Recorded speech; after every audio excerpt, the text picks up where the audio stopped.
You know, it's kind of wild how in our digital world, one tiny mistake, just a single click, can spiral into this massive global problem. Today, we're going to break down how a simple phishing email triggered one of the biggest software supply chain attacks ever. And it all starts right here with this raw, painfully honest message from a volunteer developer. This isn't some faceless corporation talking, right? This is the human side of a huge cybersecurity mess. So yeah, one click, big problem. And it really did all start with a single mistake that honestly any of us could make. And this is what's so important to get. The target here wasn't some huge company with a giant security team. Nope, it was one person.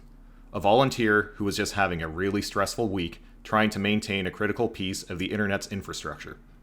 And you know, these under-resourced projects, they're all an absolute prime target for attackers. Okay, so let's break down how this actually happened. It was a really clever phishing email, right? It looked totally legit, especially for someone who's in a rush, maybe on their phone. The fake login page didn't just grab his password, oh no. It also snagged his two-factor authentication code. You know, that little 6-digit number that's supposed to give you extra security? Yeah, the attackers got that too, and basically just walked right in the front door. Alright, the 2 billion download hack. This is where we see how one single compromised account just exploded. It went from one developer to literally billions of potential victims. Get this, 2 billion, with a B. That's how many times these compromised pieces of software get downloaded. And that's not per year. That's every single week. That's the blast radius we're talking about here. This is the foundational code that runs, well, pretty much everywhere. And the malware itself, oh, it was sneaky. It was this silent little interceptor designed to hijack cryptocurrency transactions.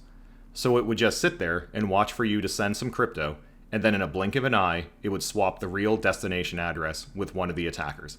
An address that was designed to look almost identical. Scary stuff. Which brings us to the new cyber front line. See, this attack wasn't some random one-off thing. It was part of a bigger and honestly much more dangerous trend. Attackers aren't just trying to storm the castle anymore. They're poisoning the well with malware. The logic of these malware attacks is it's actually pretty simple. Why spend all your energy attacking a heavily fortified castle when you can just poison the well that supplies all of its water? Attackers are now targeting the trusted open source code that pretty much everything else depends on. And this is the new playbook for sure. Just look at the first quarter of 2025.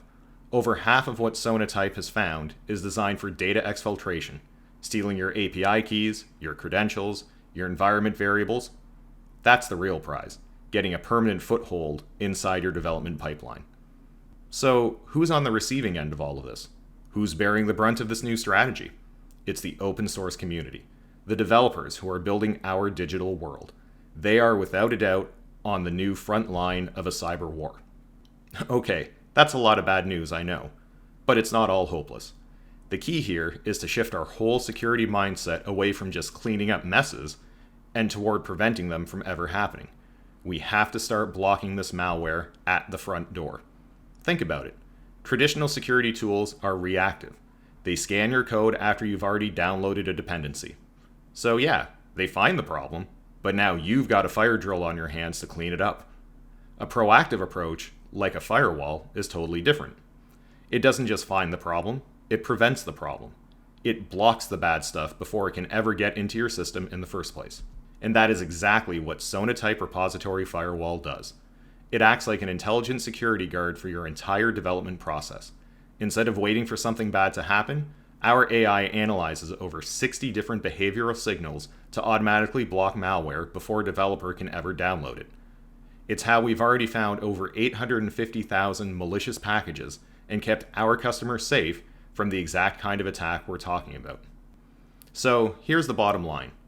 The game is changing. Attackers aren't just coming for your network anymore. They're coming for your developers and the open source code they rely on. That makes your developers the new front line in cybersecurity. Instead of asking them to be perfect security analysts on top of everything else that they do, we need to give them tools that make them safe by default. It's time to give them Repository Firewall.